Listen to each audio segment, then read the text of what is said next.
Hello students, मैं हूं अरविंद यादव और आप देख रहे हैं परमार्थ इंडिया। तो आई होप बच्चों सभी अच्छे होंगे। और इस बार बच्चों वीडियो काफ़ी लेट हो गई थी, कुछ काम पड़ गया था घर पर, इसलिए क्या है कि मैं वीडियो नहीं बना पाया, सॉरी फॉर दैट। अब बात करते हैं बच्चों, क्या है कि क्वांटम मैकेनिकल मॉडल आप ऊपर देख पा रहे होंगे, quantum mechanical model of atom. तो बच्चों अभी लास्ट टाइम हमने जो बात करी थी वो बात कर रहे थे हम, क्या थोड़ी आपको बाहर से नॉइज आ रही होगी, वो बारिश हो रही है उसकी आ रही है, ठीक है। तो एक्चुअल में क्या है बच्चों, अभी तक जो हमने मॉडल पढ़े हैं वो मॉडल कौन कौन से थे? वो मॉडल थे बच्चों, क्या आपने बोर्स मॉडल पढ़ा था, सॉरी आपने शुरू में क्या बच्चों थॉमसन मॉडल पढ़ा था, रदरफोर्ड मॉडल पढ़ा था, बोर्स मॉडल पढ़ा था। सारे के सारे जो मॉडल थे और वो किस पर आधारित हैं? वो सभी बेस्ड हैं बच्चों पार्टिकल नेचर ऑफ इलेक्ट्रॉन। वो सभी में क्या इलेक्ट्रॉन को पार्टिकल कंसीडर किया गया है। भाई पार्टिकल क्या है? एक सेंटर में न्यूक्लियस होता है, उसके अराउंड क्या है, एक पार्टिकल की फॉर्म में इलेक्ट्रॉन रिवॉल्व करता है। बट क्या है बच्चों, वो सारी जो कैलकुलेशन होती थी वो क्लासिकल मैकेनिक्स के अकॉर्डिंग होती थी। क्लासिकल मैकेनिक्स क्या होती है अभी बात करेंगे बच्चों। और अब क्या है, जब उसके बाद कोई परेशानी नहीं थी, सब कुछ ठीक चल रहा था, फिर क्या प्रॉब्लम हुई भाई, मैटर वेव का कंसेप्ट आ गया और उनकी मैटर की भी वेव होती है, यानी इलेक्ट्रॉन भी वेव की तरह बिहेव करता है, तो इलेक्ट्रॉन वेव वाली बात आ गई। तो अब क्या है बच्चों, जो क्लासिकल मैकेनिक्स है वो क्या है, वेव नेचर को कंसीडर नहीं करती। तो अब क्या हुआ, यहीं से प्रॉब्लम खड़ी हो गई। तो फिर एक नए मॉडल की, यानी एक नई ब्रांच की शुरुआत हुई। क्या बच्चों, वो ब्रांच कौन सी है? Quantum mechanics. और उसी के बेसिस पर जो मॉडल है क्वांटम मैकेनिकल मॉडल। तो सबसे पहले अभी आपको मैं थोड़ा ये समझा दूं कि जो क्लासिकल मैकेनिक्स क्या होती है या क्लासिकल फिजिक्स क्या होती है और quantum physics and quantum mechanics क्या होती है। तो बच्चों अभी जितना मैं जानता हूं उतना बताने की पूरी कोशिश करूंगा। क्लासिकल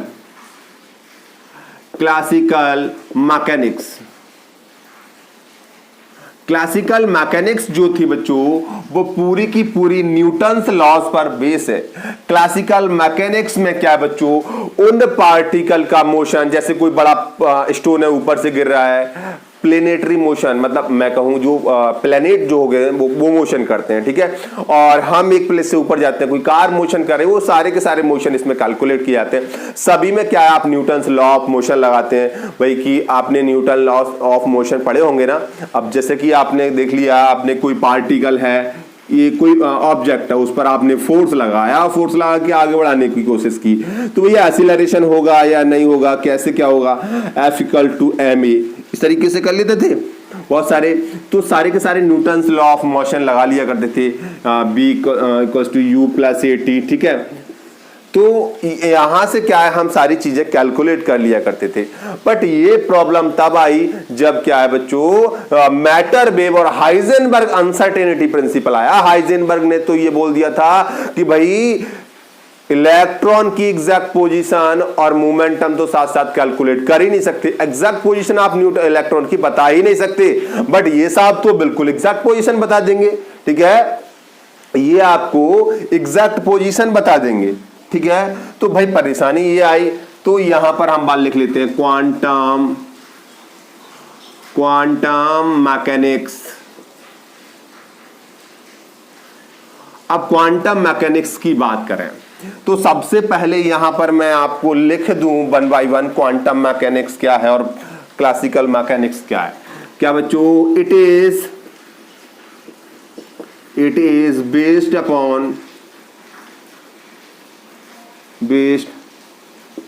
अपॉन, ठीक है, न्यूटन्स लॉज ऑफ मोशन। ये न्यूटन्स के जो लॉज ऑफ मोशन होते हैं, न्यूटन्स के लॉ होते हैं मोशन के लिए, उन पर बेस्ड है पूरी की पूरी, ठीक है बच्चों, ठीक है। बाय दिस क्या बच्चों, बाय दिस यू कैन, ठीक है, कैलकुलेट, या फिर मैं कहूं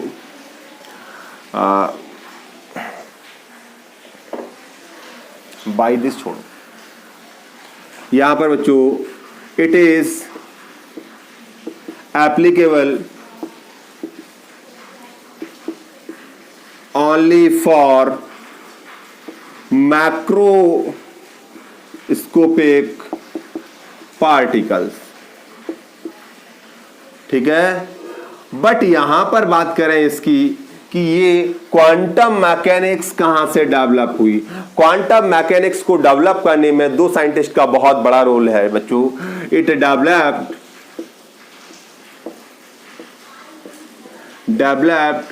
इन 1926 बाई क्या बच्चों, Schrodinger, Irwin Schrodinger,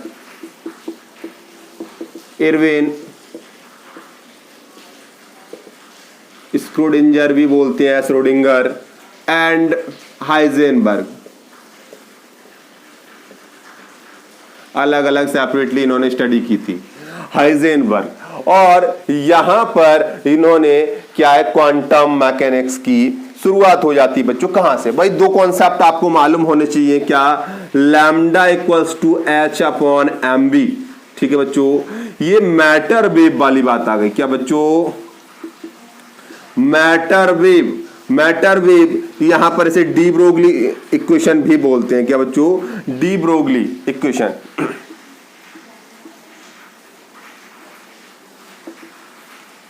de Broglie equation.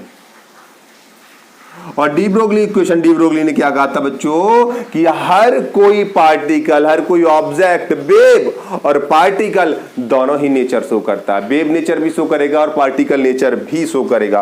और उसके बाद delta X into delta P equals to and greater than H upon 4 pi, ये लेके आए थे कौन बच्चों,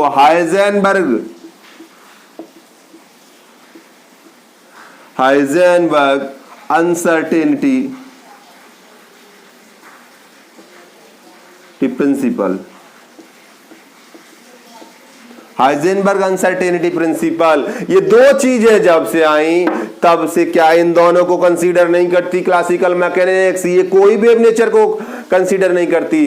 तो फिर क्या हुआ भाई, इरविन श्रोडिंगर ने एक इक्वेशन दी थी, क्या बच्चों, काफी कॉम्प्लिकेटेड मैथमेटिक्स का यूज होता है इसमें, क्या बच्चों, डेल साई स्क्वायर अपॉन, एक मिनट,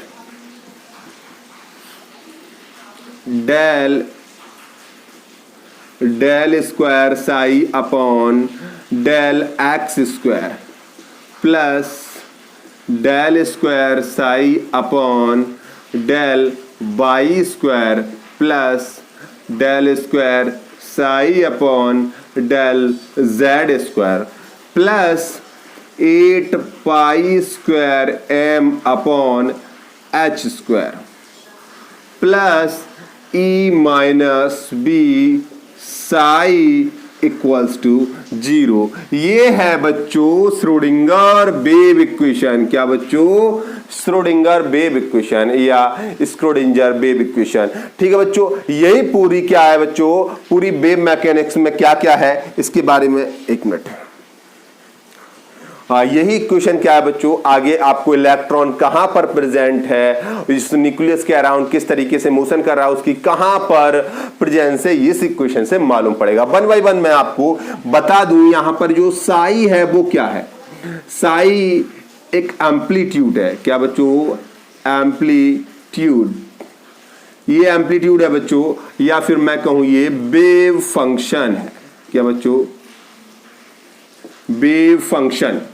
साई क्या है, वेव फंक्शन। साई का कोई फिजिकल सिग्निफिकेंस नहीं है, बट साई स्क्वायर का है, क्या बच्चों, साई स्क्वायर, एम्पलीट्यूड का स्क्वायर करोगे तो वो वहां पर वेव की इंटेंसिटी के बारे में बताएगा, या फिर मैं कहूं वो ये बताएगा कि जो वेव है, आप इलेक्ट्रॉन को वेव मान रहे हैं, वो वेव किसी भी एक्सिस में कितनी, यहां पर देखिए ये एक्स बाई जेड कोऑर्डिनेट है, क्या बच्चों, एक्स बाई जेड कोऑर्डिनेट है। तो ये साई स्क्वायर बताएगा बच्चों। और यहां पर एक बात क्लियर कर दूं कि ये जो है वेव क्वांटम मैकेनिक्स, ये जो क्वांटम मैकेनिक्स है ये केवल आपको एग्जैक्ट बात नहीं बता, 100% आपको श्योरिटी नहीं देती।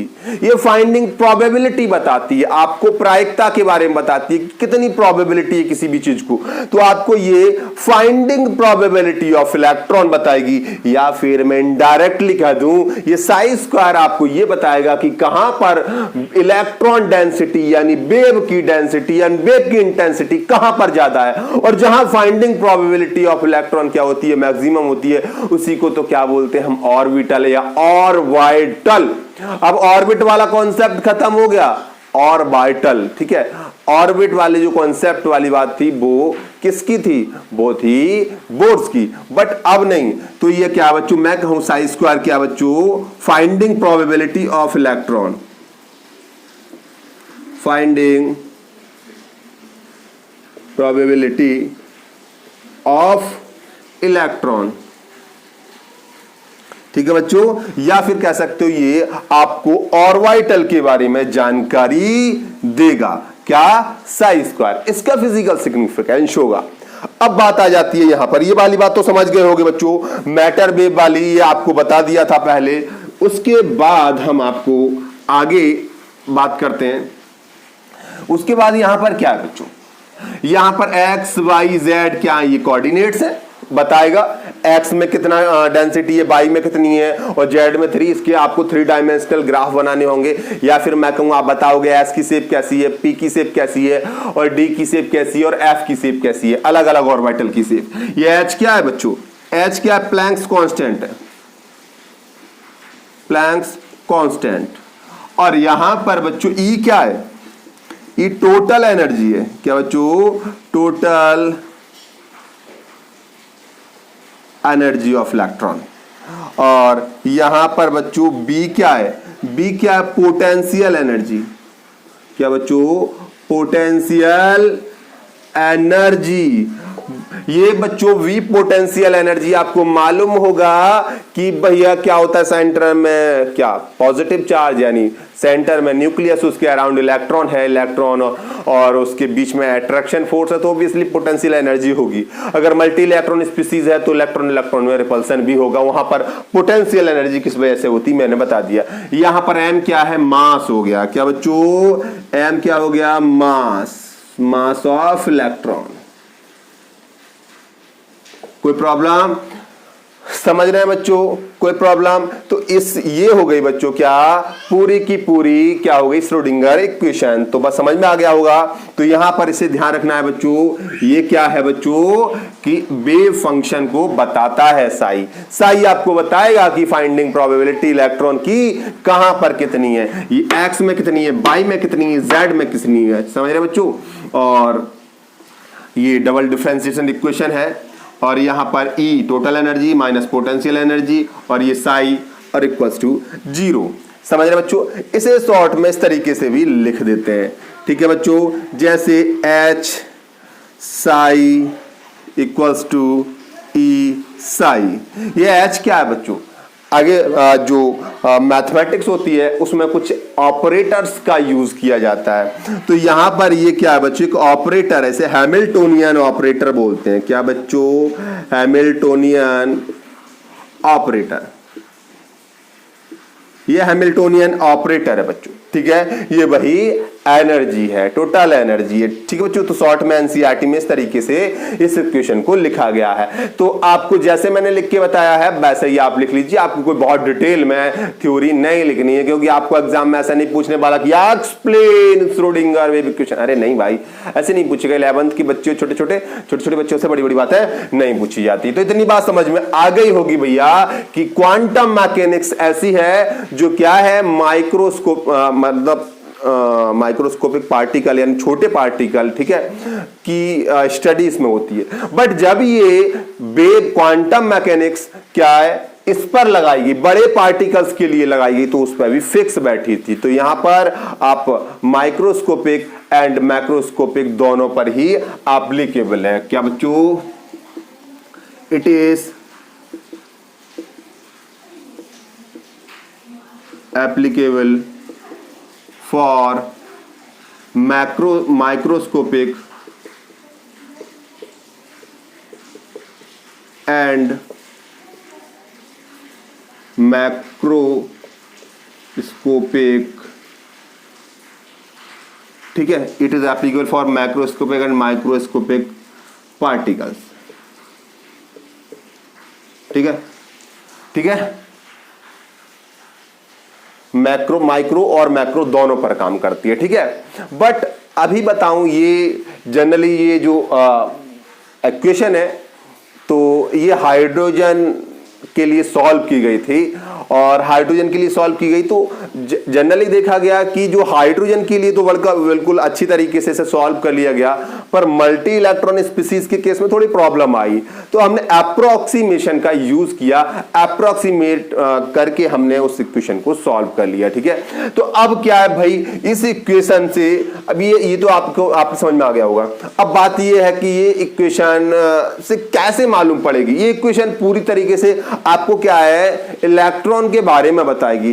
तो भाई इससे क्या है, कैलकुलेट करके कुछ नंबर्स निकाले थे, N, L, M, ये 3 क्वांटम नंबर निकाले। बाद में एक नंबर और ऐड हो गया जो S बोलते हैं, स्पिन क्वांटम नंबर। ये क्या है बच्चों, ये क्वांटम नंबर्स हैं। क्या बच्चों, क्वांटम नंबर्स। और क्वांटम नंबर्स क्या बच्चों, ये वो नंबर्स हैं जो आपको बताएंगे कि इलेक्ट्रॉन कहां मिलेगा, इलेक्ट्रॉन की फाइंडिंग प्रोबेबिलिटी कहां पर कितनी है। तो ये आपको क्या है, इलेक्ट्रॉन के बारे में आपको जानकारी देंगे, ये क्वांटम नंबर्स, ठीक है बच्चों। ये बिल्कुल वैसे ही काम करते हैं। These are responsible for addressing the electron, electron को एड्रेस करते हैं, बताते कहां पर है। जैसे ये क्या है बच्चों, इसे बोलते हैं प्रिंसिपल क्वांटम नंबर। क्या बच्चों, प्रिंसिपल मैन वाला, प्रिंसिपल मुख्य वाला, प्रिंसिपल क्वांटम नंबर। तो ये प्रिंसिपल क्वांटम नंबर सेम वैसे ही है जैसे कोई बताता है कि भाई कौन सी सिटी में रहते हो। क्या बच्चों, सिटी, या इसके बारे में बाद में डिटेल, ब्लेज के बारे में। दूसरा वाला क्या, एजीमिथल। क्या बच्चों, एजीमिथल क्वांटम नंबर। ये बिल्कुल ऐसा है जैसे किसी ने हाउस नंबर बता दिया अपना। और ये magnetic quantum number, magnetic quantum number, ये बिल्कुल वैसा ही है जैसे किसी ने आपको रूम नंबर बता दिया, ठीक है। और ये क्या है बच्चों, स्पिन क्वांटम नंबर। क्या बच्चों, स्पिन क्वांटम नंबर, ये बिल्कुल वैसा है जैसे आपने ये बता दिया कि वो मेल है या फीमेल जिसकी आप खोज कर रहे हैं। क्योंकि इलेक्ट्रॉन आपको 2 तरह के मिलेंगे, एक तो अप हेडेड एरो वाला, एक डाउन हेडेड एरो वाला। क्यों, क्योंकि इलेक्ट्रॉन अपनी एक्सिस पर भी घूमता है। अगर कोई क्लॉकवाइज रोटेशन करता है, क्या बच्चों, क्लॉकवाइज रोटेशन करता है, तो उसे हम प्लस हाफ से, up headed arrow and plus half से डिनोट करते हैं। और अगर वो एंटी क्लॉकवाइज तो माइनस हाफ यानी डाउन हेडेड एरो से। इसे डिटेल में बात करेंगे हम क्वांटम नंबर की आगे। अभी बस इसकी बात करेंगे, क्लासिकल मैकेनिक्स क्या है और क्वांटम मैकेनिक्स की जरूरत क्या पड़ गई थी। क्योंकि ये जो कंसीडर नहीं कर रही थी क्या है, जो मैटर वेव को और हाइजेनबर्ग अनसर्टेनिटी प्रिंसिपल को। ये बता दूं कि जो क्वांटम मैकेनिक्स है वो केवल प्रोबेबिलिटी की बात करती है, फाइंडिंग प्रोबेबिलिटी ऑफ इलेक्ट्रॉन, ठीक है। वो केवल प्रोबेबिलिटी के बारे में बताएगी आपको, ये नहीं बताएगी यहां पर इलेक्ट्रॉन रखा हुआ है। समझ रहे हैं ना बच्चों, कोई प्रॉब्लम। तो ये बात हो गई बच्चों किसकी, श्रोडिंगर वेव इक्वेशन की। आई होप, मुझे लगता है मैंने सब कुछ क्लियर कर लिया, सॉरी मैंने सब कुछ यहां पर कवर कर ही लिया, ठीक है। तो हाउस नंबर और बाकी जो है क्वांटम नंबर है जो हमें बताएंगे कि कहां कहां पर है। ये इसका सॉल्यूशन है, क्वांटम नंबर क्या है, सॉल्यूशन है। ये समझ में आ गया होगा बच्चों।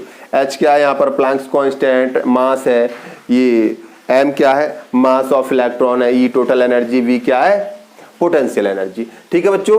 तो ये हो गई क्या बच्चों, श्रोडिंगर वेव इक्वेशन। कोई प्रॉब्लम, आई होप आपके समझ में आ गई होगी, ठीक है। तो साई क्या होती है, एम्पलीट्यूड या वेव फंक्शन। वेव फंक्शन का स्क्वायर क्या होता है बच्चों, इंटेंसिटी ऑफ वेव, ठीक है। यानी मैं कहूं फाइंडिंग प्रोबेबिलिटी ऑफ इलेक्ट्रॉन के बारे में आपको बताएगा, ऑर्बिटल के बारे में बताएगा, ठीक है। तो ऑर्बिट क्या है, ऑर्बिटल क्या है, सेल क्या है, सब सेल क्या है, वो लास्ट क्लास में, सॉरी नेक्स्ट क्लास में बात करेंगे, ठीक है बच्चों।